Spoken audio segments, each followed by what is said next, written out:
An easy, affordable way to enjoy tomatoes year-round is to can or preserve them. Here's what you'll need.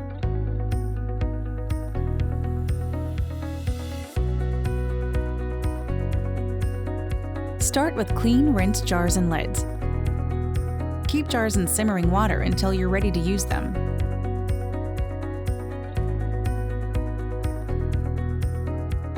To process the tomatoes in a pressure canner, first peel and core fresh tomatoes.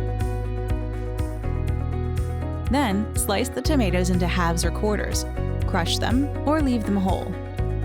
While you prep the tomatoes, add water to the pressure canner and begin heating it. Next, add bottled lemon juice or citric acid to the jars. Never use fresh lemon juice. If using pint jars, add 1 tablespoon lemon juice or a 1/4 teaspoon of citric acid. The acid helps kill bacteria and preserve the tomatoes for 12 to 18 months when properly sealed. Using a funnel, fill the jars, then gently press the warm tomatoes down with a bubble removing tool.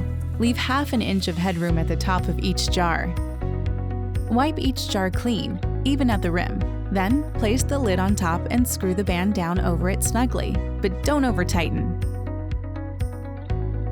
Once the water is heated in your canner, lower the jars into the pot.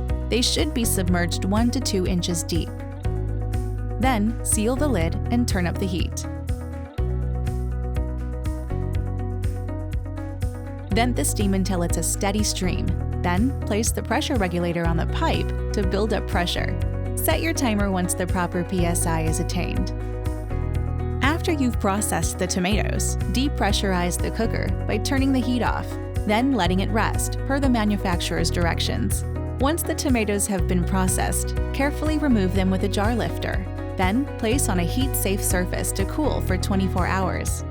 Finally, check the lid's seals to make sure they don't flex or give when gently pressed in the center. Good luck, and thanks for shopping at the Home Depot.